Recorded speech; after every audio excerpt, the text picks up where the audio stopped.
Hello dear students, कैसे हैं आप सभी। आज हम आपके लिए लेकर आए हैं second poem fire and ice, जो कि रॉबर्ट फ्रॉस्ट के द्वारा राइट की गई है। इसमें बात की गई है फायर एंड आइस की। जो कवि हैं हमारे रॉबर्ट फ्रॉस्ट, इन्होंने फायर एंड आइस के बारे में कुछ बताया है। चलिए देखते हैं क्या है इस पोएम में। दिया है some say the world will end in fire. Some say the world will end in fire. Some say means कुछ कहते हैं, द वर्ल्ड मीन्स संसार, विल एंड मीन्स समाप्त हो जाएगा, इन फायर मीन्स आग से। कुछ लोग कहते हैं कि संसार आग से समाप्त हो जाएगा। सम से इन आइस, और कुछ लोग कहते हैं कि संसार इससे ख़त्म हो जाएगा, आइस से। From what I have tasted of desire. From what I have tasted, यानी आई हैव टेस्टेड मीन जो मैंने अनुभव किया, अब डिजायर मीन इच्छाओं से। कवि कह रहा है कि कुछ लोग कहते हैं कि संसार आग से ख़त्म हो जाएगा, और कुछ लोग कहते हैं आइस यानी बर्फ़ से ख़त्म हो जाएगा। लेकिन मेरे अनुसार, कवि के अनुसार, कवि कहता है कि आई हैव टेस्टेड, जो मैंने अनुभव किया है उसके अनुसार कवि कहता है कि ना ही संसार आग से ख़त्म होगा और ना ही आइस से।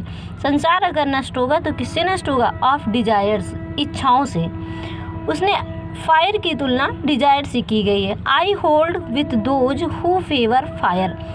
कवि कहते हैं कि I hold with those who favour fire, मैं उनका पक्ष करूँगा, मैं उनकी सहमति लूँगा जो लोग किसकी बात कर रहे हैं? फायर की, जो फायर का पक्ष कर रहे हैं, मैं उनकी बात करूँगी कि संसार अगर नष्ट होगा तो फायर से नष्ट होगा। यानी कि फायर की तुलना उन्होंने डिजायर्स की। डिजायर का मतलब इच्छाएं।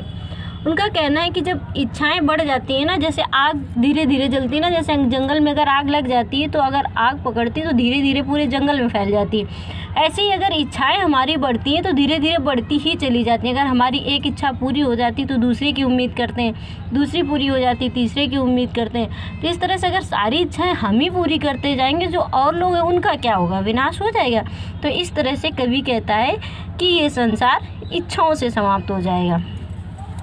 नेक्स्ट स्टैंजा दिया है, but if it had to perish twice. लेकिन उन्होंने कहा है if it had to perish. If means यदि, it had to perish means नष्ट करना होगा, ट्वाइस मीन दोबारा।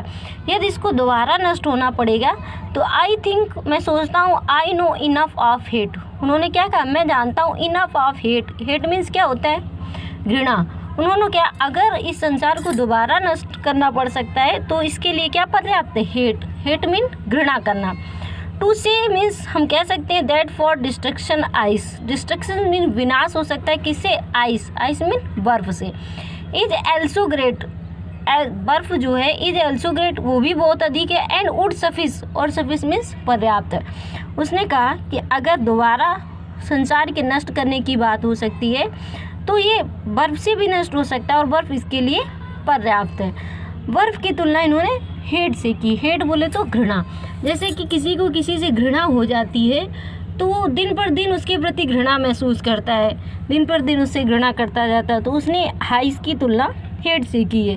तो इसी प्रकार रॉबर्ट फ्रॉस्ट जो कहते हैं कि मैं उनका पक्ष लूँगा जो कि फायर का पक्ष करते हैं, यानी फायर के बारे में बात करते हैं।